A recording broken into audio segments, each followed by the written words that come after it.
Praise the lord. ఈరోజు ఉదయకాల ధ్యానం కొరకు హెబ్రోన్ క్యాలెండర్ నుంచి కీర్తన గ్రంథము 67 అధ్యాయము 2వ వచనం.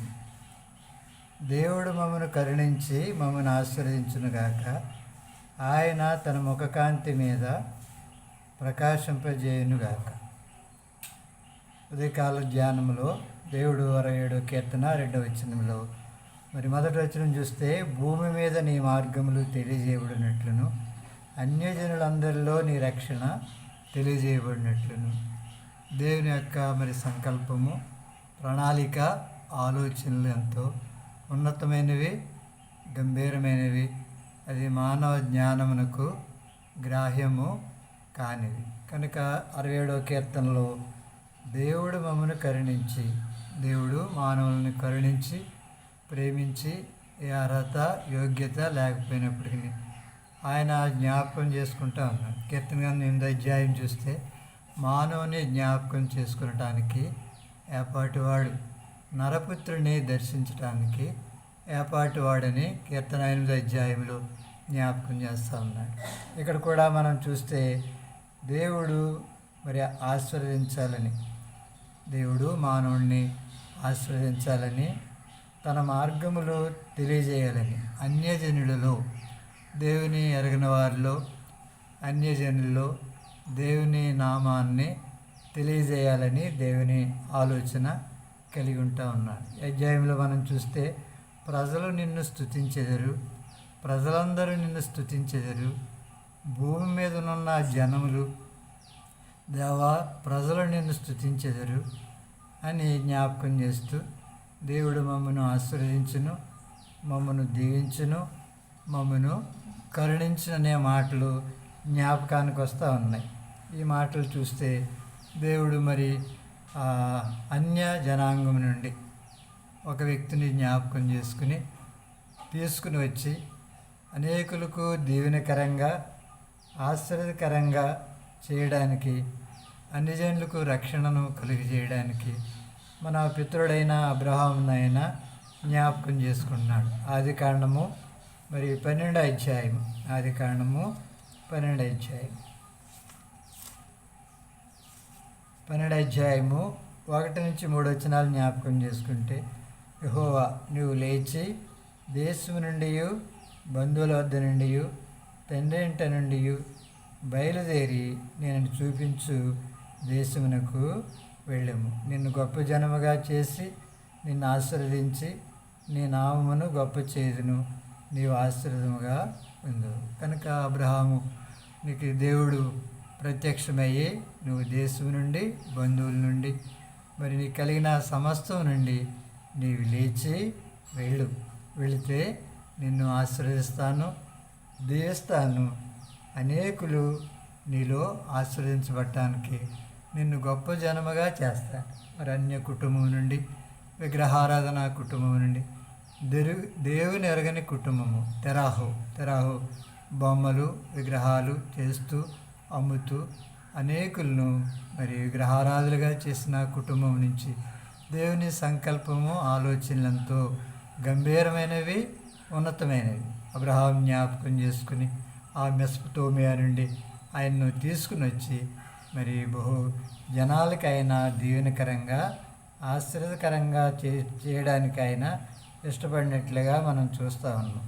అదే మరి అపోస్తలుల కార్యము 11వ అధ్యాయం 8వ వచనం చూస్తే, అబ్రహాము విశ్వాసను బట్టి దేవుని పిలుపుకు లోబడి. కనుక అబ్రహాము పిలిచినవాడు తెలియదు, ఆ దేవుని గురించి కూడా అంత జ్ఞానము లేదు. అయినప్పటికీ నన్ను పిలిచినవాడు దేవుడని ఎరిగి లోబడి ఎక్కడికి వెళ్ళవలనో అది ఎరుగక బయలుదేరి వెళ్ళాను. తను ఎక్కడికి వెళ్ళాలనే గమ్యం లేదు, తెలియదు. అయితే దేవుడు సెలవిస్తూ ఉన్నాడని ఎరుగక, ఎక్కడికి వెళ్ళాలని తెలియక బయలుదేరి వెళ్ళాను. గొప్ప విశ్వాసంతో ఆయన బయలుదేరి వెళ్ళినట్లుగా మనం చూస్తూ ఉన్నాం. కనుక దేవుని సంకల్పం, దేవుని ఆలోచన ఎంతో ఉన్నతమైంది. అందుకని ఇక్కడ అన్యజనులందరిలో నీ రక్షణ తెలియజేయాలని, అన్యులకు మహిమార్థంగా ఆయన ఉంచాలని అబ్రహాముని దేవుడు ప్రేమించి మరి బహుజనాలు ఆయనలో నుండి దీవించబడాలి, ఆశీర్వదించబడాలి. ఇటువంటి గొప్ప రక్షణలోనికి రావాలని అబ్రహామును ప్రేమించి ఆశీర్వదించి ఆయనలో నుంచి అనేక ప్రజలను, జనాంగాలను, గోత్రాలను తీసుకుని వచ్చి ఆ రక్షణను, ఆ సువార్తను ప్రజలందరికీ తెలియజేశాడు. కనుక ఆయన ఆ విధంగా మరి రక్షణనిచ్చి రక్షణతో ప్రజలను ఆశీర్వదించినట్లుగా మనం జ్ఞాపకం చేసుకుంటున్నాం. అదే రెండో భాగం చూస్తే మరి ఆయన జ్ఞాపకం చేస్తూ ఉన్నాడు, ఆయన తన ముఖకాంతి మీద ప్రకాశింపజేయను. దేవుడు తన ముఖకాంతిని తన భక్తుల మీద ప్రకాశింపజేస్తూ ఉన్నాడు. ముఖకాంతి, తేజస్సు అని బైబిల్లో జ్ఞాపకం చేస్తూ ఉంది. సంఖ్యాకాండము 6:24. సంఖ్యాకాండము 6:24.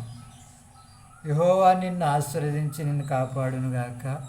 యెహోవా నీకు తన సన్నిధిని ప్రకాశింపజేసి నిన్ను కరుణించునుగాక. యెహోవా నీ మీద తన సన్నిధి కాంతి ఉదయింపజేసి నీకు సమాధానము కలుగజేయునుగాక. యెహోవా ఆశీర్వదించటమే కాదు, కరుణించటమే కాదు, తన సన్నిధిని ప్రకాశింపజేసి మరి తన కాంతిని ఆ మనుషుని మీద ఉదయింపజేస్తూ ఉన్నాడు. సంఖ్యాకాండంలో ఆయన జ్ఞాపకం చేస్తూ ఉన్నాడు. 67వ కీర్తనలో జ్ఞాపకం చేస్తున్నట్లుగా సంఖ్యాకాండం 7:24 కూడా ఆయన జ్ఞాపకం చేస్తూ ఉన్నాడు. కనుక మానవుని మీద తన తేజస్సును, మహిమను ప్రకాశింపజేస్తూ ఉన్నాడని జ్ఞాపకం చేస్తూ ఉంది. కనుక కీర్తన గ్రంథం 90:8 చూస్తే నీ ముఖకాంతిలో మా రహస్యములు కనపడుతుంది. అది ఏ రహస్యమైనా, ఏ పాపమైనా ఆయన ముఖకాంతి, ఆయన తేజస్సులో రహస్య పాపములు కనబడతా ఉన్నాయి. కనుక ఆయన తేజస్సు కలిగిన దేవుడు. కనుకనే మరి నిర్గమాకాండం 34:28 చూస్తే ఆయన మోషేను సీనాయి కొండ మీదకి రమ్మని మరి తన ఆజ్ఞలను, తన కట్టడలను ఆయనకి వివరించడానికి నిర్గమాకాండము 34 ఆయన జ్ఞాపకం చేస్తూ ఉన్నాడు. మరియు యెహోవా మోషేతో ఇట్లనెను, ఈ వాక్యములను వ్రాసుకునుము, ఏలయనగా ఈ వాక్యమును బట్టి నేను నీతోనూ ఇశ్రాయేలుతోనూ నిబంధన చేసి ఉన్నాను. కనుక సీనాయి కొండ మీదకి రమ్మని మోషేతో ఆయన ఆజ్ఞలు ఇస్తూ ఉన్నాడు. నీకును నీ ప్రజలైన ఇశ్రాయేలుకు ఆజ్ఞలు ఇస్తాను కనుక ఆయన్ను సీనాయి కొండ మీదకి రమ్మని మోషేను పిలిచినప్పుడు ఆయన వెళ్ళి 40 రేయింబగలు, 40 రాత్రులు, 40 పగలు యెహోవాతో కూడా అక్కడ ఉండెను. అతడు భోజనము చేయలేదు, నీళ్లు త్రాగలేదు. 40 రాత్రులు, 40 పగలు భోజనం లేదు, నీరు లేదు, నిద్ర లేదు, ఏమీ లేదు. దేవుని కొరకు ఉపవాసం ఉండి ప్రార్థిస్తూ దేవుడు ఏదైతే మరి ఆజ్ఞలు ఏమన్నాయి అన్నాడో ఇశ్రాయేలుకు, కట్టడలు ఏదైతే ఏమన్నాయి అన్నాడో దాని విషయమే ఆయన ఉపవాసం ఉండి ఆయన కనిపెడతా ఉన్నాడు. మరి మనం ఒక దినం ఉపవాసం ఉంటే ఎంతో బలహీనంగా కనపడతాం. 2 దినాలు ఉంటే ఇంకా బలం, 3 దినాలు ఉంటే ఇంకా చెప్పనవసరం లేదు. అయితే మోషే దేవుని పరిశుద్ధాత్మతో నింపబడిన వాడే 40 పగలు, 40 రాత్రులు ఆహారం లేదు, నీరు లేదు, నిద్ర లేదు. ఆ విధంగా కనిపెట్టినప్పుడు దేవుడు 10 ఆజ్ఞలను పలక మీద వ్రాసి తీసుకుని మోషేకి ఇచ్చినట్లుగా అక్కడ లేఖన భాగాలు తెలియజేస్తూ ఉన్నాయి. ఆ సమయంలో మోషే సీనాయి కొండ దిగుచుండగా శాసనములు గల 2 పలకలు మోషే చేతిలో ఉండెను. అతడు కొండ దిగుచుండగా అతనితో మాట్లాడుచున్నప్పుడు తన ముఖ చర్మము ప్రకాశించిన సంగతి మోషేకు తెలియలేదు. ఆ పలకలను పట్టుకుని సీనాయి కొండ దిగుతుండగా తన ముఖము ప్రకాశిస్తూ ఉంది.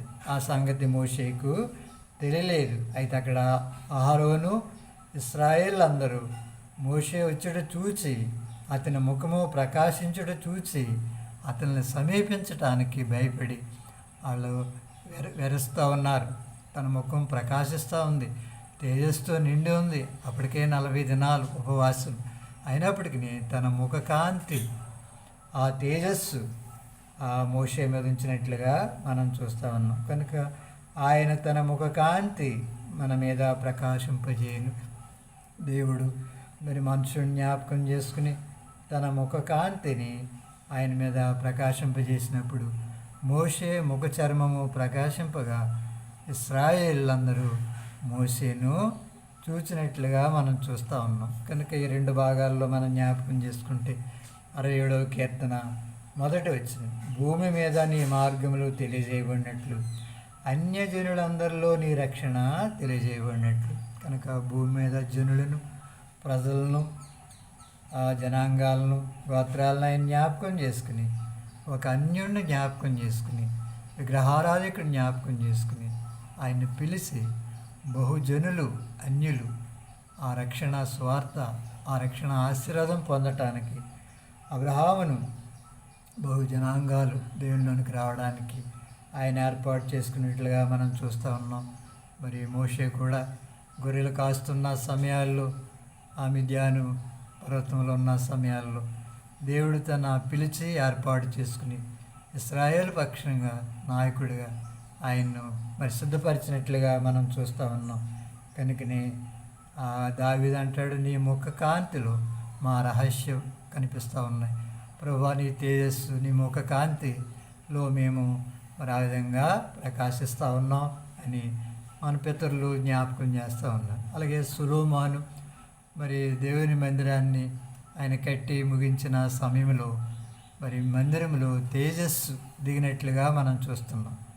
దేవుని తేజస్సు మందిరమును నింపెను, అది ప్రకాశిస్తూ ఉంది. ఆ తేజస్సును చూడలేక లేవీయులు, యాజకులు వాళ్ళ మందిరాన్ని దాటి బయటికి వెళ్తా ఉన్నారు. కారణం ఏంటంటే ఆ దేవుని తేజస్సు, పరలోకపు తేజస్సు, పరిశుద్ధత ఆ మందిరంలోనికి వచ్చినట్లుగా మనం చూస్తూ ఉన్నాం. కనుక దేవుని సంకల్పములు, దేవుని ఆలోచనలు అతి గంభీరమైనవి. అవి ఇశ్రాయేలు పక్షంగా, అన్యుల పక్షంగా భూలోకంలో ఎవరు చేయలేని ఆ మహాకార్యాన్ని, ఆ రక్షణ కార్యాన్ని ప్రజలందరికీ ఇవ్వడానికి దేవుడు ఉదయకాల సమయం 67వ కీర్తన 2వ వచనం నుంచి జ్ఞాపకం చేస్తూ వచ్చారు. ఆ విధంగా దేవుడు ఆయన సన్నిధి కాంతిని మన మీద ప్రకాశింపజేయునుగాక. ప్రార్థన. దయగల తండ్రి, ప్రేమగల ప్రభువా, మీకు వందనములు, స్తోత్రాలు చెల్లిస్తూ ఉన్నాం. ఉదయకాల ధ్యానంలో ప్రభువా కీర్తన గ్రంథం 67వ అధ్యాయం 2వ వచనం ఆధారంగా చేసుకుని ప్రభువా మీరు మాట్లాడిన ప్రతి మాట లేఖన భాగాల కొరకే వందనములు, స్తోత్రాలు చెల్లిస్తూ ఉన్నాం. మా పితరులైన ప్రభువా దావీదును, మోషేను, ప్రభువా అబ్రహామును జ్ఞాపకం చేస్తూ ప్రభువా వారిని ఏ విధంగా గొర్రెల దొడ్డులో నుంచి, ఎన్నిక లేని స్థలాల్లో నుంచి ప్రభువా మీరు ఏర్పాటు చేసుకుని తీసుకుని వచ్చి అనేకులకు ప్రభువా దీవెనకరంగా, ఆశ్చర్యకరంగా, మాదిరికరంగా ప్రకాశించేవారిగా ప్రభువా ఉంచే కారణం ప్రభువా అపాత్రులు, అయోగ్యులు కేవలం నీ కృప చెప్పిన, కరుణ చెప్పిన కనికరించి బహుజనాలు ప్రభువా నీ యందు ఆశీర్వదించబడటానికి నీవు చేసిన కృపా కార్యం కొరకే ఉన్నా. ఆ విధంగా అధికారులు ధ్యానంలో ఉన్న నాకు ప్రభావించున్న వారికి ప్రభా వారి మీద, వారి కుటుంబాల మీద నీ దివ్య కాంతి, ప్రకాశిత రక్షణతో ప్రభా వారిని కూడా అలంకరించి కాపుదల చేసి భద్రపరచమని యేసు నామమున ప్రార్థించి వేడుచున్నాం తండ్రి. ఆమేన్.